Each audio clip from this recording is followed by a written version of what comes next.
Hello friends, today we're going to do a video that's a little bit different because I've realized that I've spoken a lot about personal development and I've also used examples of good things in my own life, but I haven't really shown where I've come from. And I think people sometimes need that to see like, well, if it's possible for someone else, it's possible for me.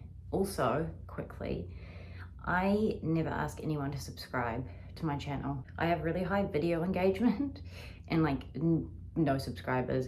So if you could subscribe to my channel, that would be cool. And why are the lights flickering? I felt like I should put that in there. It's like a button up there that you can do, but I just feel weird asking people to subscribe. I kind of thought that I didn't need to do that. The YouTube machine has told me that my engagement is extremely high, yet I have pretty much no subscribers. So if you could subscribe, that would be cool and fun for me. Cool. All right, let's get the show on the road. So I shared some photos like as a post, which you can go and look at, which showed me in hospital. I've spent extended periods of time in hospital without an income, unable to obviously work because I was too sick. And the last time I was hospitalized was July 2024. So it's only been 6 months. And I'm saying this because I want you to understand. The lights are flickering. I don't know. It's like something crazy is going on right now. I want you to understand the power of what I'm trying to say and why I'm trying to say it, because it doesn't really benefit me. As we all know, I don't really have any subscribers, so we're not out here trying to make money. Cool. The lights are flickering like crazy, which I'm going to take as a sign from God that I probably should keep talking. It's a powerful subject. It brings up a lot of emotions, and if you know anything about Joe Dispenza, you can see the lights flickering like crazy. You'll know that telling the story about being sick and being like less than fortunate and all of those things reproduces the emotions and genes in your body, which is why I don't even talk about it. But I think a lot of people in that same breath think that I come across as arrogant and entitled, and I probably had a really easy life, which I most certainly have not. So I have not had an easy life. Even in those hospitalizations with the various health issues that I have had, both times, one time it was for 9 months during a COVID lockdown. So it was in a different country, but I obviously couldn't have visitors because of COVID, but yeah. And then the other time I couldn't have any visitors anyway because I was on the other side of the country. Yeah, so I don't know how I can explain this. The very last hospitalization, it almost glitched me out of everything. I was sharing a room with a lady who was just lovely. She would have been late 30s to early 40s, I'm guessing, but she was a beautiful soul. And I didn't know that much about her, but I knew that she was in hospital for a reason that was not epilepsy, and that's gonna make sense to you in a minute.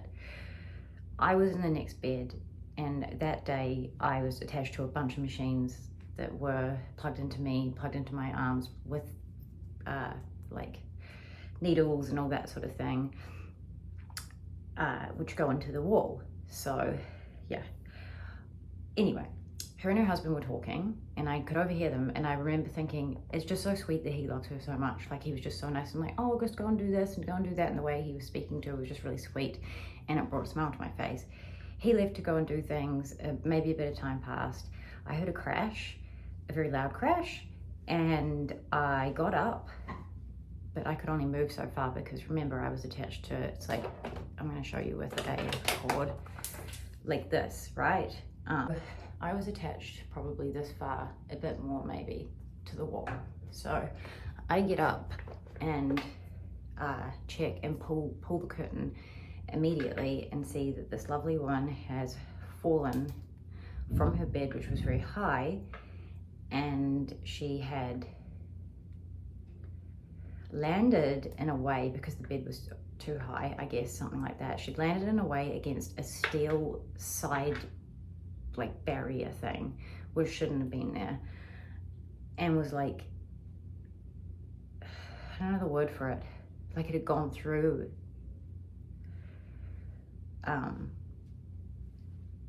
like, I don't know the word for it, like it had gone through her. I don't know if it was her back and her neck or her head, but there was a lot of blood pooling, and her eyes were like really directed at me, and like she was holding out her hand, and so was I, and it felt like it was probably only like 2 minutes, felt like 100 years. And I was trying to say, like, I was trying to say to her, like, just hold on, I can't reach you, so I couldn't actually reach her hand because I was plugged into a machine and it was pulling at me, and that was pulling at the IV that was in my arm. So I pretty much ran back to where my bed was, which wasn't that far. I ripped the power outlet out of the machine because it was easier than ripping an IV out of your arm. It's a cannula. And went back to where her hand was up, and she was having a grand mal seizure, which I believe, I've seen them before, but at this point there was a lot of blood. I believe was because she'd had a TBI, and her eyes connected with my eyes, and I was like, please don't worry, I'm gonna get you help right now, because I pressed the nurse call bell 100 times. And when I say that, I'm not even exaggerating. I was going like this. No one was coming. So I also wasn't wearing any clothes. So I put a scarf over me. I got up with the machine, with all the like little bags, the things hanging off, ran down the hallway and started screaming, like blood curdling. My throat was so sore afterwards. That's how much I screamed. And I was like, someone come and help me. And the nurses turned around and didn't really react until I said, like, someone's, you know, describing what would happen if someone was to not be alive.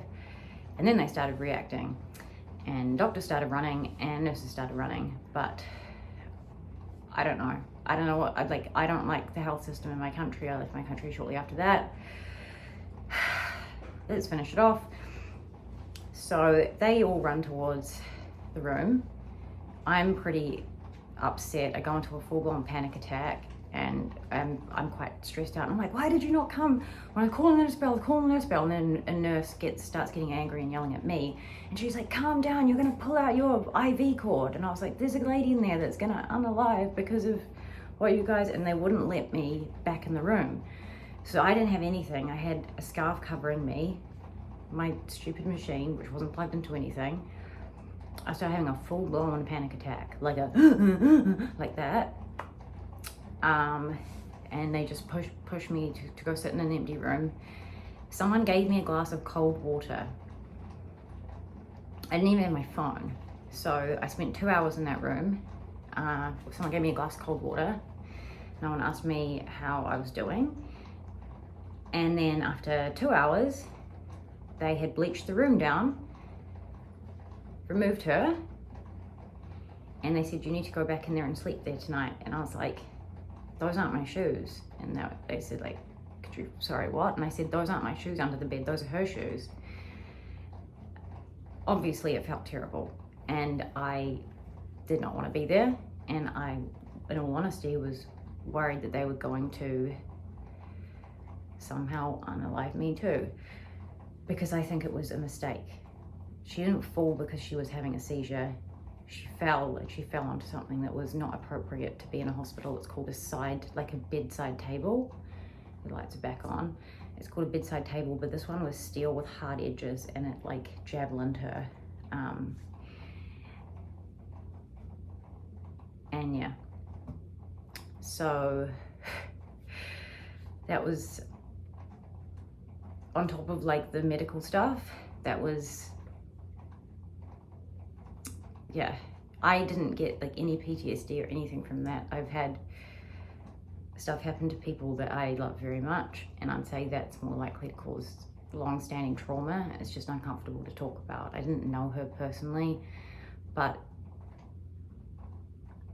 like the experience I had just from like being in the room with her for a couple of days. We were like room buddies, you know, in hospital. Like she was just like a beautiful soul. And it's really effed up watching someone unalive unintentionally in front of you as you're trying to hold your hand out to try and like save them. And they're looking in your, like her eyes were so open, and it was like, yeah, so that was the last time I ever set foot in a hospital. I paid a taxi service because they didn't have Uber out there because it was very rural. I think $250 to drive me home because no one was around to drive me home. I was not living in a city like where my family and where I grew up was. So like, I was kind of like on my own anyway. And they set up a bunch of appointments to follow up.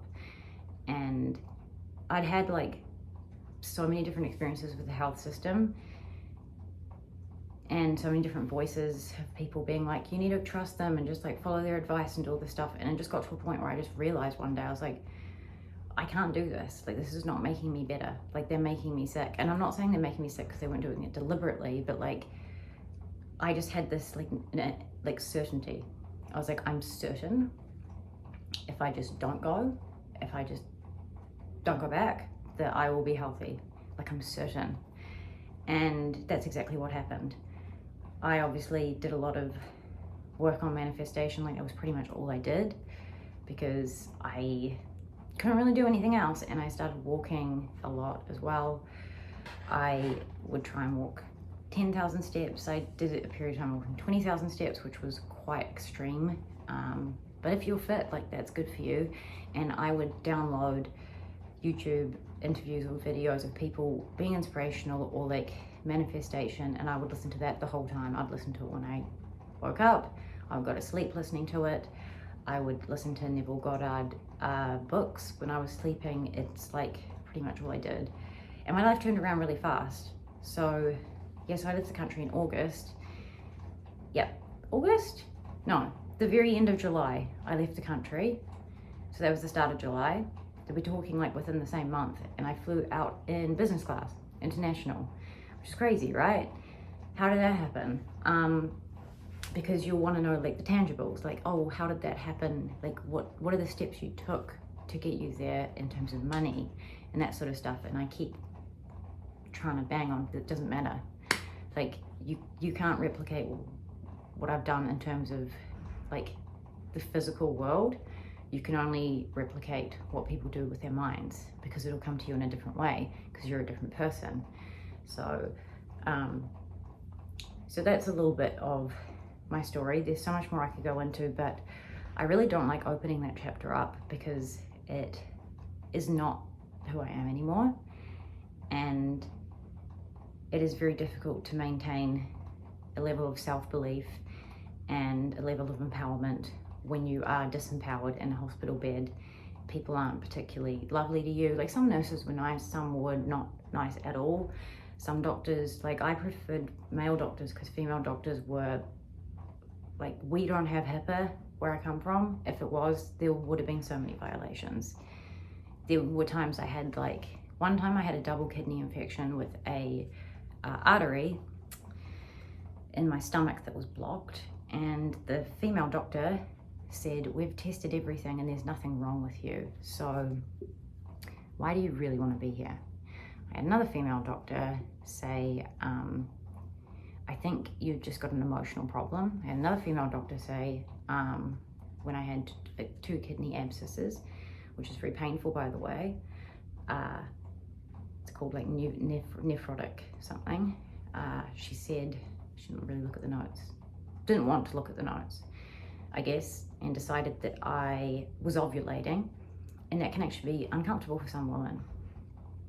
So yeah, no, but I actually had double pyelonephritis, which had then progressed into abscesses in the kidneys, which happens if you delay treatment. And delay of treatment will often happen if a doctor is arrogant or just low vibrational. And I found that the female doctors were. And I didn't know if it was because I was not old, like I'm not an elderly person, but I found the male doctors were more understanding, they were more thorough, they read my notes better, and they tended to be more reassuring of like, we will fix this issue. I don't know what it was about the female doctors, but it was more painful dealing with them than with the actual conditions. And like this whole thing, and like people always respond to me and like, oh, they're jealous. It's like, but are they? Because what are they jealous of? I'm sitting in a hospital gown, but I don't have any money. What are they jealous of? So I don't know. I don't know where that comes from, but as much as I can speak about men, you know, like you should be in this position financially and stuff like that. A lot of the reason I say that is because I've experienced so many women that are so awful. So like, I'm saying that because like, I know what women are like. And if you're up against women like that, you gotta have your ducks in a row. Yeah. So it's 11:11 right now.